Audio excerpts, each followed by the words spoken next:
ओम श्री गुरु सत्ताई नमः। सभी को प्रणाम।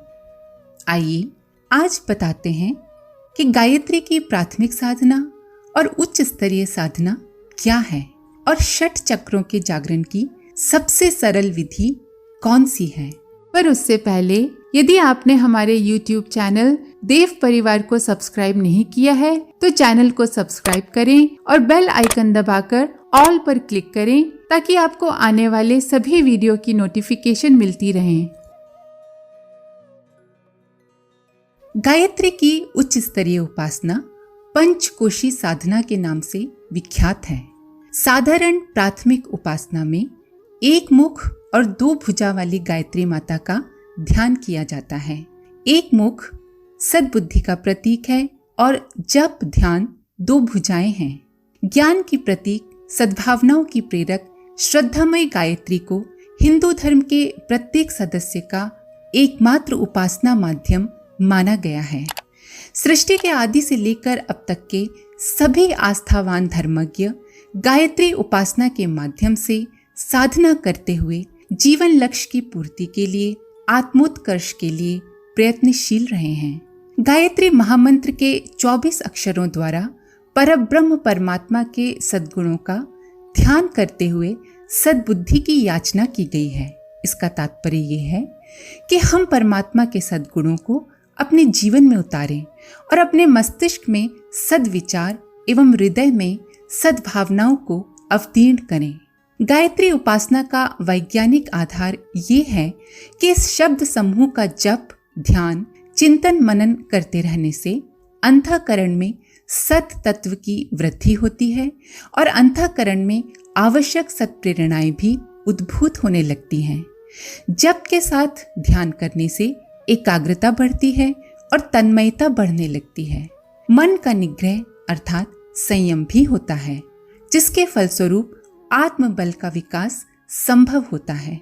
इस विकास से अनेक लौकिक और पारलौकिक सुख सुविधाएं प्राप्त होती हैं और आंतरिक शक्ति सामर्थ्यों की अभिवृद्धि होने लगती है। इन्हीं को रिद्धि सिद्धि के नाम से भी पुकारते हैं। गायत्री उपासना मनुष्य की लौकिक और पारलौकिक प्रगति में निश्चय ही बहुत सहायक सिद्ध होती है। गायत्री की उच्च स्तरीय साधना अर्थात पंचकोशी साधना एक प्रकार का योगाभ्यास है।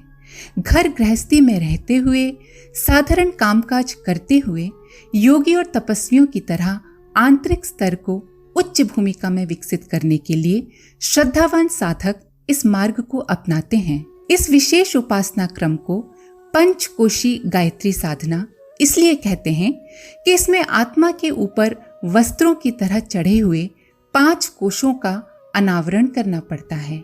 प्रत्येक कोश की अपनी अपनी विशेषता है। उसके अनावरण एवं जागरण से आत्मशक्ति की विशिष्ट अभिवृद्धि होती है और साधक साधारण मनुष्य न रहकर अनेक दृष्टियों से असाधारण बनने लगता है। जिस प्रकार प्याज में एक के भीतर एक परत होते हैं, केले के तने में एक के ऊपर एक आवरण रहता है, उसी प्रकार आत्मा के ऊपर भी अन्नमय कोश, मनोमय कोश, प्राणमय कोश, विज्ञानमय कोश और आनंदमय कोश चढ़े हुए हैं। इनमें से हर एक का चक्र भी है। अन्नमय कोश का प्रतिनिधि चक्र भ्रू मध्य भाग में उपस्थित है।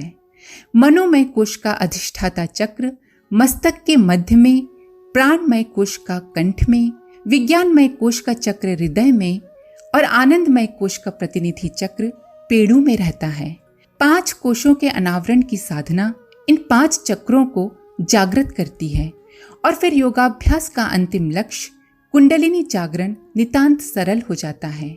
मल द्वार और मूत्र द्वार के मध्य में जो थोड़ा सा खाली स्थान रहता है, जिसमें कपड़ों को मिलाकर बनाई हुई सीवन की तरह जोड़ जैसा प्रतीत होता है, उसके मध्य भाग में मूलाधार चक्र का निवास है। 6वां चक्र यही है। एक तिकोने कोण में इसी स्थान पर सर्पिणी की तरह 3.5 घेरे लगाती हुई कुंडलिनी नामक विद्युत शक्ति निवास करती है। इस शक्ति के जागरण से आत्मिक क्षेत्र में पड़ी हुई अगणित प्रसुप्त शक्तियां भी जागृत हो उठती हैं और साधक उन सभी विशेषताओं से संपन्न बन जाता है जो योगाभ्यासियों को पूर्ण अवस्था में उपलब्ध होती हैं। पंचकोशी साधना करने से 5 चक्र जागृत होते हैं। इसके बाद 6वां चक्र कुंडलिनी चक्र होता है। ये लक्ष्य का अंतिम स्थल है। 5 कोशों के 5 द्वार खुल जाने के बाद ये 6वां लक्ष्य स्थान सामने आ उपस्थित होता है और फिर उसे साधारण प्राण प्रक्रिया से ही जागृत किया जा सकता है। कभी कभी कोई तेजस्वी सिद्ध पुरुष शक्तिपात करके किन्हीं साधकों की कुंडलिनी जागृत कर देते हैं, पर ऐसे साधक होते वही हैं जिन्होंने इस जन्म में अथवा पूर्व जन्मों में 5 चक्रों को जागृत कर लिया होता है।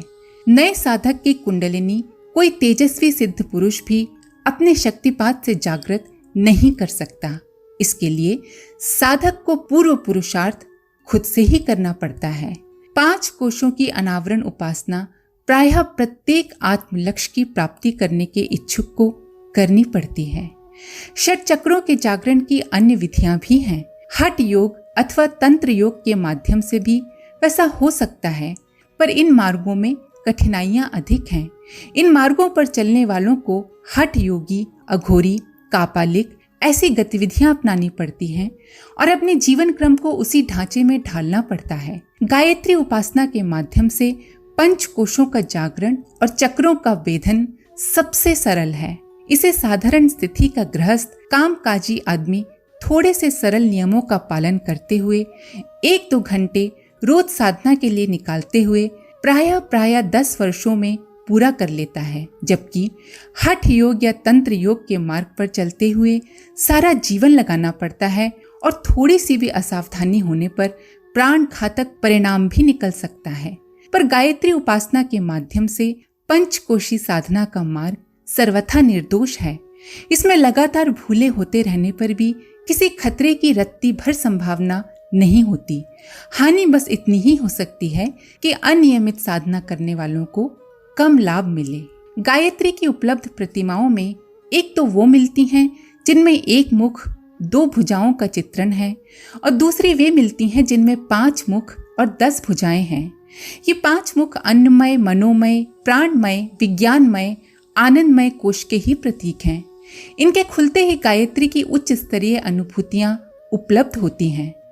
10 भुजाएं 10 इंद्रियों के नियंत्रण द्वारा प्राप्त होने वाली प्रचंड शक्ति का संकेत करती हैं। उपासना का पथ इस संयम से ही प्रशस्त होता है। पंचकोशी उपासना का मर्म संकेत एवं महत्व पंचमुखी गायत्री प्रतिमाओं में प्रदर्शित किया गया है। प्रारंभ में साधक को एक मुखी गायत्री जप और ध्यान के माध्यम से अपना आंतरिक शोधन क्रम धैर्यपूर्वक जारी रखना चाहिए।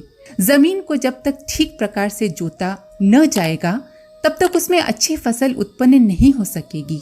इसलिए जोतने की क्रिया का अपना महत्व है। इसी प्रकार एक मुखी गायत्री की आरंभिक उपासना का अपने स्थान पर काफी महत्व है।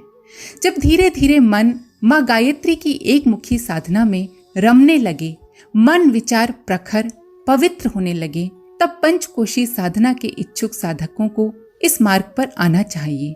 जो साधक श्रद्धा पूर्वक धैर्य पूर्वक ऐसा मार्ग अपनाते हुए आगे बढ़ते हैं, वे गायत्री उपासना के महान महात्म का जैसा शास्त्रों में वर्णन है वैसा ही लाभ प्राप्त करते हैं। आज के लिए इतना ही। आशा है आपको ये जानकारी पसंद आई होगी। आप सभी का धन्यवाद। ओम शांति। हमारे YouTube चैनल को सब्सक्राइब करें और बेल आइकन को दबाकर ऑल पर क्लिक करें ताकि आने वाले सभी वीडियोस की नोटिफिकेशन आपको मिलती रहे।